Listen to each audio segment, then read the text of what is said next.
Bonjour, voici la première vidéo qui s'adresse aux élèves de terminale. On va parler des limites de fonctions.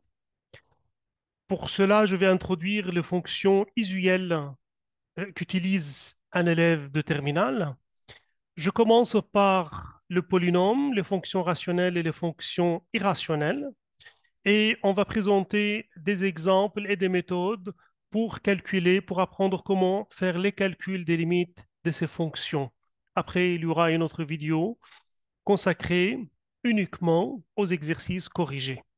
Pour la fonction exponentielle et la fonction logarithmique, ça mérite un autre travail et ça mérite d'autres vidéos.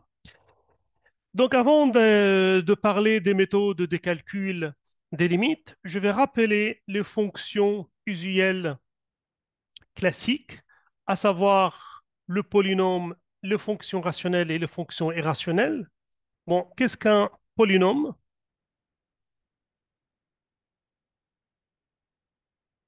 Polynôme qui se caractérise par le mot réel, polynôme réel, et qui se caractérise aussi par la désignation d'une variable. Donc, je parle d'un polynôme réel en x, mais aussi de degré, hein.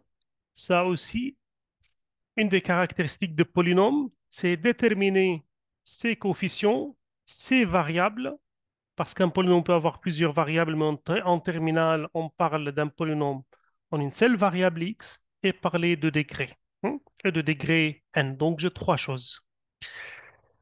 Bon, lorsque je dis P de x égale à zéro, par convention, c'est un polynôme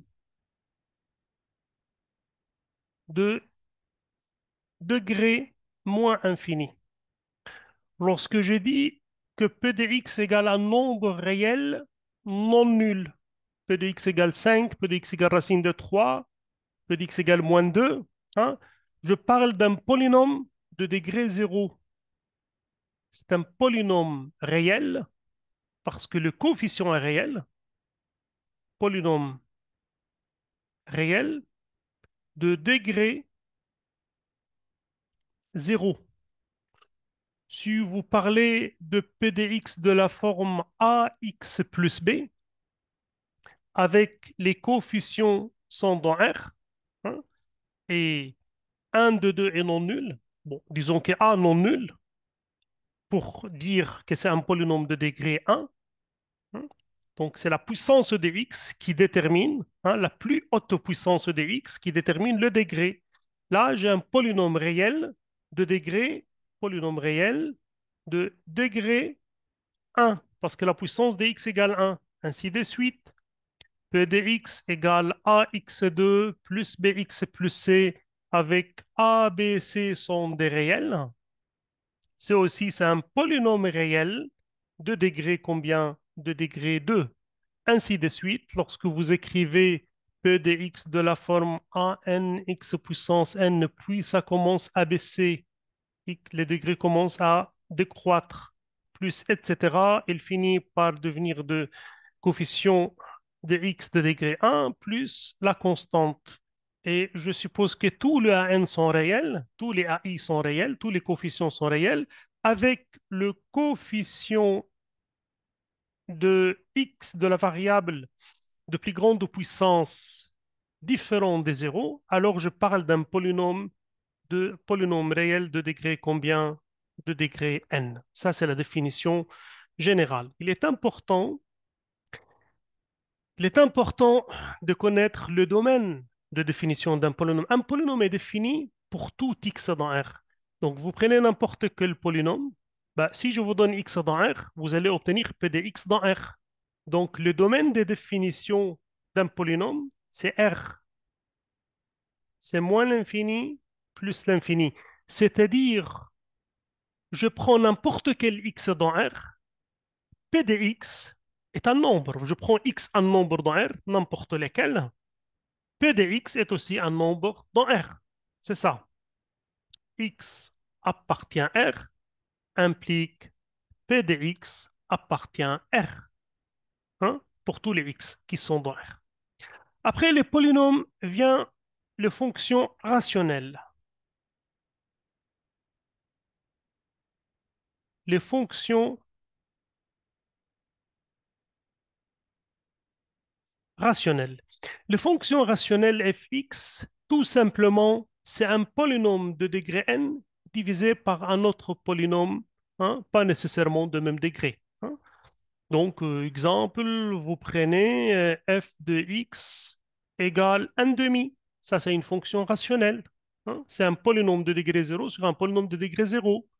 F de x, hein, vous pouvez le voir aussi comme un polynôme, hein. Si q égale à 1, c'est un polynôme. Donc, un polynôme est aussi une fonction rationnelle.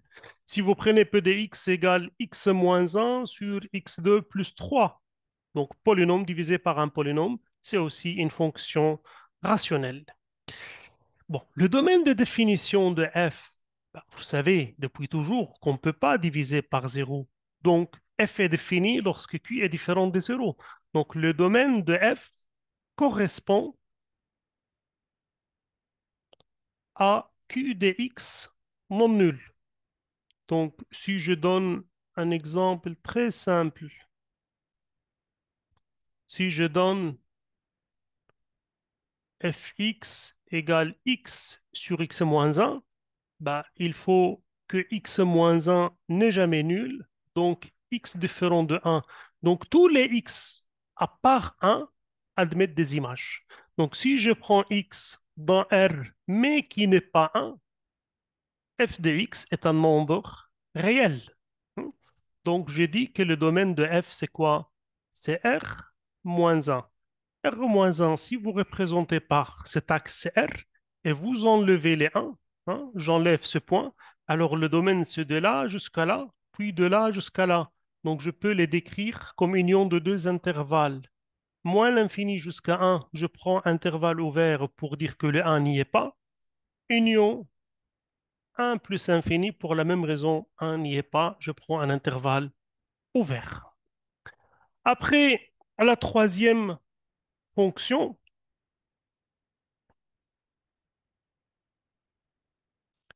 c'est la fonction irrationnelle, mais je parle des racines 2, je ne peux pas parler de toutes les racines, hein. Fonction irrationnelle de la forme fx, c'est racine carrée, hein. Bah, il y a des fonctions rationnelles, racine cubique, racine d'ordre 4, mais moi, je vais parler uniquement des racines 2, hein. Bon, votre programme ne parle que des racines 2. F de x égale racine de g de x, c'est une fonction rationnelle avec g de x rationnel ou polynôme, rationnel ou polynomial, ou c'est une fonction polynomiale. Ça, c'est une fonction irrationnelle. Et là, pour parler du domaine, il faut que G soit défini. Donc, pour parler des domaines de f, x appartient à un domaine de f, équivalent à dire deux choses. X appartient à un domaine de G, je ne peux pas parler de racine de quelque chose qui n'existe pas. Donc, G de x doit exister. Donc, x appartient au domaine de G. Mais il y a une chose de plus. G de x doit être positif, hein, parce que, parce que G de x, c'est f de x au carré. Et le carré est toujours positif, hein, parce que c'est si équivalent à quoi? C'est équivalent à g de x égale fx au carré. Et le carré est toujours quoi? Positif. La puissance paire est toujours positif. Je vous donne un exemple. Si je dis fx égale racine de x moins 1, c'est un polynôme. Un polynôme, comme on a vu tout à l'heure, c'est toujours défini. Donc le terme sous la racine est un polynôme, donc c'est toujours défini. Donc dire que x appartient à f équivalent x appartient à G, x appartient au domaine de G, les domaines de G, c'est R. Donc x moins 1 est toujours défini. Reste la deuxième condition. Il faut que quoi? Il faut que x moins 1, le terme sous la racine, le terme qui est G ici, hein, le terme sous la racine qui est G, doit être quoi? Positif. Donc x est plus grand que quoi? Que 1, hein. Donc le domaine, donc si vous représentez R par un axe, vous prenez à partir de 1, c'est cette partie Donc, c'est l'intervalle 1 plus infini. Par contre, lorsque je prends j'ai f de x, ça c'est l'exemple 1. Exemple 2, si je prends fx égale racine de x sur x moins 1, ben là j'ai une fonction rationnelle, x sur x moins 1. Ben déjà, il faut que la fonction sous la racine soit définie. Donc, x sur x moins 1 est défini, ça c'est la première condition. Et la deuxième condition, le terme sous la racine, positif ou nul. X sur x moins 1 est défini, c'est une fonction rationnelle, il faut que les dénominateurs soient non nuls, donc x différent de 1 et x sur x moins 1 positif. X sur x moins 1 positif, vous pouvez le faire de deux façons. Soit la façon la plus longue qui est le tableau des signes, hein, x, x moins 1 et puis x sur x moins 1. Vous savez que le x s'annule en 0. Vous savez que le x moins 1 s'annule en 1, mais c'est interdit que ça soit nul, n'est-ce pas? Donc le 1 ne fait pas partie du domaine. X positif après 0 et négatif avant 0. X moins 1 positif après 1, négatif avant 1. Lorsque vous faites la fraction, donc le signe de la fraction, c'est la multiplication de signes. Moins fois moins, c'est plus. Plus fois moins, c'est moins. Plus fois plus, c'est plus. Et il y a un 0 ici. Et je cherche x sur x moins 1 positif, et je trouve que c'est ici et ici. Donc, le domaine devient quoi? Le domaine devient moins l'infini. Le domaine devient moins l'infini jusqu'à 0. Ben, je prends 0, il n'y a pas de ligne. Union, j'exclus cette partie.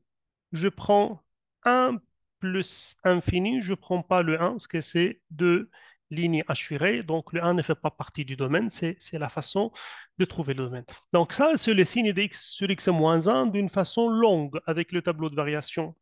Mais je peux trouver le signe de x moins 1 d'une autre façon, hein. Donc, deuxième façon plus rapide, hein, pour le signe, pour déterminer le signe de x sur x moins 1. Bah, vous dites tout simplement que les signes de la fraction, c'est les signes de la multiplication.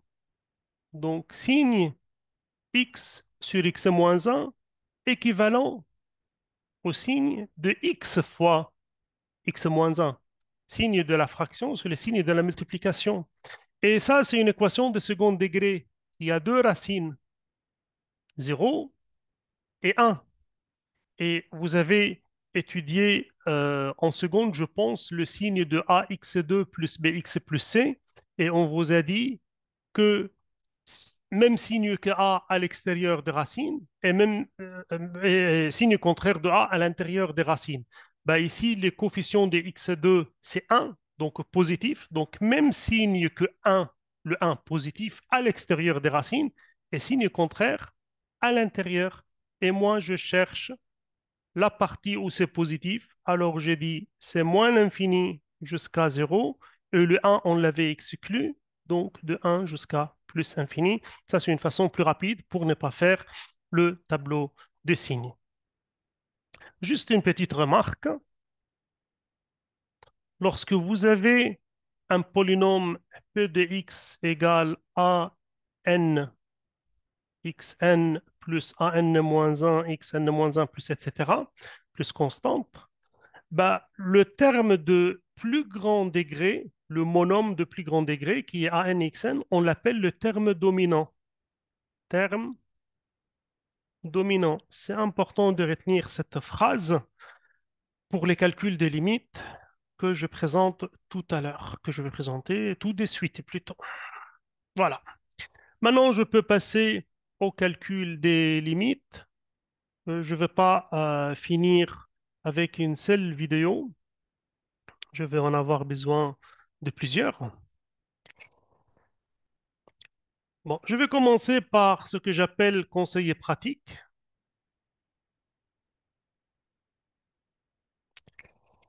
Lorsque je cherche la limite de fx, x tend vers a, bah, si la limite c'est de la forme un nombre fini, il n'y a plus de calcul supplémentaire à faire. Ou si c'est une fraction, nombre fini sur nombre fini, hein, 5 sur 2, 3 sur 4, bah, c'est la réponse. Il n'y a plus de calcul à faire. Hein. Pas de calcul supplémentaire. Exemple, lorsque vous prenez la limite lorsque x tend vers 1, ben, il suffit de substituer. Vous allez avoir 2 fois 1 moins 3 sur 1 moins 3. Donc, si vous substituez, ça fait 2 moins 3 sur moins 2. 2 moins 3, c'est moins 1 sur moins 2, donc c'est un demi. Ben, c'est fini. Il n'y a plus de calcul à faire, tout simplement. On dit que la limite est égale à un demi. Par contre, si c'est de la forme un nombre fini sur zéro, ben je sais que la réponse va être infinie. Mais après, plus ou moins infini, ben ça dépend de signes, hein, de signes des zéros, de signes, ben si je suis avant zéro ou après zéro. Ben on va le voir sur des exemples. Hein. Il faut déterminer le signe du dénominateur. Si c'est un zéro plus, c'est zéro moins. Ben, si c'est un zéro plus, ça dépend du signe de n après. Hein. Positif sur positif, ça va donner positif. Négatif sur positif, ça va donner négatif. Et je sais que la réponse est infinie, donc c'est soit plus infini, soit moins infini. Je donne un exemple. Lorsque x tend vers 3, bah, je sais que 3 moins 3 ici, c'est zéro, n'est-ce pas? 3 moins 3, ou bien, pour bien écrire, je sais que x moins 3 tend vers zéro, mais le carré est toujours positif lorsque x tend vers 3. Donc, c'est un 0 plus. Donc, un 0 plus, c'est-à-dire le 0 ici, et mon x moins 3, il est là. C'est juste après 0. C'est un nombre positif, mais très proche des 0. C'est un 0,0000001. Hein? Vous voyez ce que je veux dire? 0, plusieurs 0 et puis 1. Et le 2x moins 3, bah, je substitue, lorsque x tend vers 3, vous avez 6 moins 3, ça fait 3. Donc, j'ai de la forme 1, 3 sur 0 plus. Ben, je sais que c'est infini quand c'est 0 et maintenant c'est positif sur positif. Ça va être quoi? Ça va être plus infini. C'est comme ça. Hein? C'est comme ça qu'il faut raisonner. Hein. Donc, comme j'ai dit, limite de x-3, c'est 6 et x-3 parce que c'est un carré, c'est un 0 plus hein, par valeur positive. Donc, vous allez avoir positif sur positif, donc c'est plus infini. Sachant que nombre sur 0, c'est infini. Après, l'étude que je fais ici, c'est pour voir si c'est un plus infini ou moins infini. Ici, vous avez une valeur absolue en bas. Ben, je sais que c'est un 0 plus parce que la valeur absolue est toujours positive. Hein. Donc, x moins 3 tend vers 0. Lorsque x tend vers 3, ben, en valeur absolue, c'est 0 plus parce que la valeur absolue est toujours positive. Et le 2x moins 3, le 2x moins 3, ça fait 6 moins 3, 3. Ben, je sais que nombre sur 0 est infini. Et maintenant, j'ai un positif sur positif. Donc, c'est quoi? C'est un plus infini. Donc, pour la même raison de tout à l'heure. Bah, si vous ne connaissez pas le signe, hein, il y a pas un carré, il n'y a pas de valeur absolue, bah, il faut faire un tableau pour voir si je suis avant A ou après A. Hein. Donc, si je suis après A, bah, vous voyez, exemple, si X plus que A, donc il faut faire une étude X tend vers A plus, j'appelle A plus, c'est-à-dire juste après A.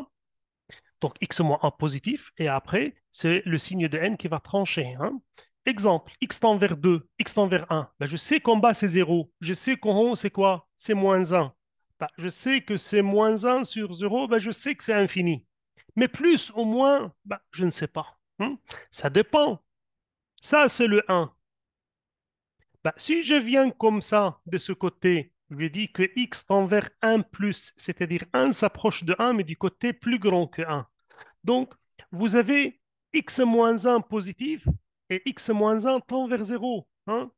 Donc, x est plus grand que 1. X, il est là. X est plus grand que 1. Donc, x moins 1 positif. Et naturellement, x moins 1 tend vers 0. Mais tend vers 0 quoi? Puisque c'est positif, tend vers 0 plus. Donc, à ce moment-là, vous avez moins 1 sur 0 plus. Ça va donner quoi? Ça va donner négatif sur positif, c'est moins l'infini. Donc, limite, lorsque x tend vers 1 plus x moins 2 sur x moins 1, c'est négatif sur positif, c'est moins l'infini.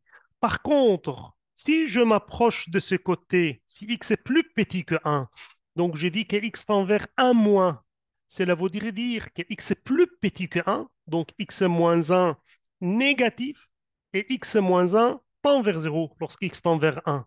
Ce qui fait que x moins 1 tend vers quoi? Tend vers 0 moins, parce que x moins 1 tend vers 0 et c'est négatif. Donc x moins 1 tend vers 0 moins. Donc j'aurai négatif sur négatif, c'est plus infini.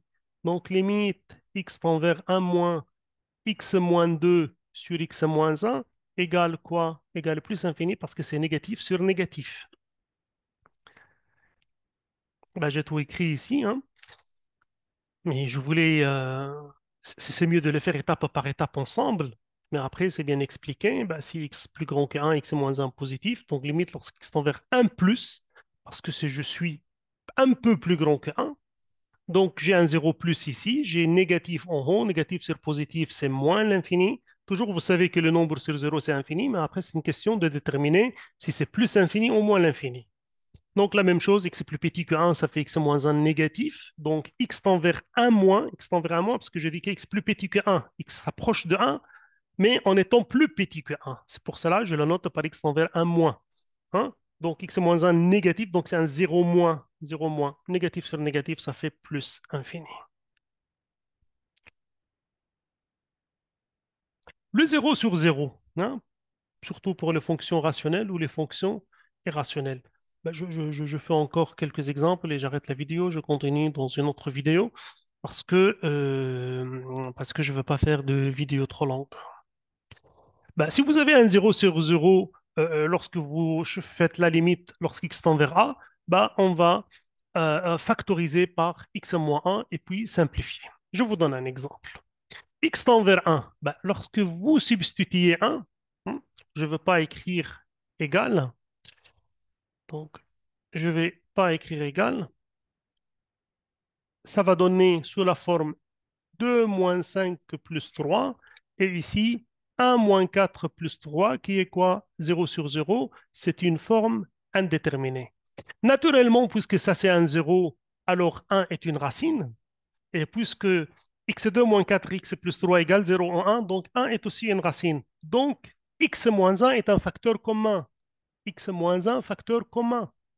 Hein? Facteur de deux polynômes. C'est un facteur de deux polynômes. Ben, il suffit de factoriser, hein, des deux polynômes.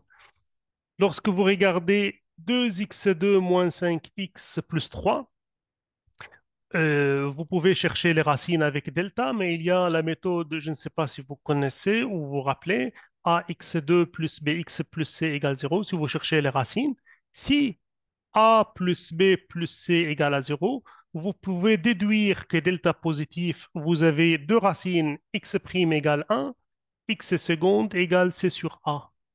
Et si a moins b plus c égale 0, vous déduisez aussi que delta est positif et vous avez deux racines x' égale moins 1, x seconde égale moins c sur a.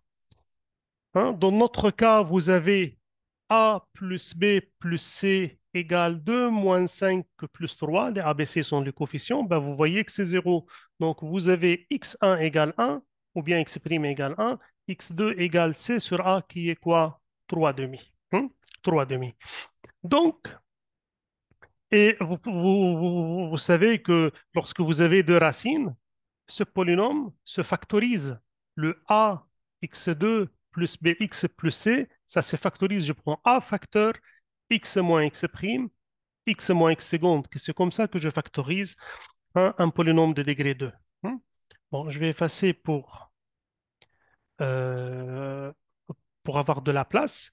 Donc, je sais que 2x2 moins 5x plus 3 égale a facteur x moins x prime qui est 1, x moins x seconde qui est tc sur a moins 3 demi. La même chose lorsque vous prenez x2 moins 4x plus 3, c'est aussi a plus b plus c égale 1 moins 4 plus 3 égale à 0. Donc vous avez x prime égale 1, x seconde égale c sur a qui est quoi? 3 sur 1. Donc, ceci se factorise par a qui est 1, x moins x1, x moins c, 3. Donc, ceci égale la limite lorsque x tend vers 1, 2 facteurs x moins 1, x moins 3 demi, sur x moins 1, x moins 3. X tend vers 1, donc x moins 1 tend vers 0. Lorsque vous dites tend vers, c'est-à-dire s'approche, mais n'est jamais égal. Donc x moins 1 tend vers 0, donc c'est différent de 0. Donc je peux simplifier par x moins 1. Donc j'aurai la limite x tend vers 1 de 2x moins 3. Ben, je vais multiplier 2 fois le facteur x moins 3 demi. J'aurai 2x moins 3 sur x moins 3. Et là, il suffit de substituer. Vous aurez 2 moins 3 sur 1 moins 3, vous aurez moins 1 sur moins 2 et vous aurez un demi. Et je me contente de cette partie et je continue tout à l'heure l'explication avec une deuxième vidéo et puis une troisième vidéo, peut-être une quatrième aussi pour les exercices.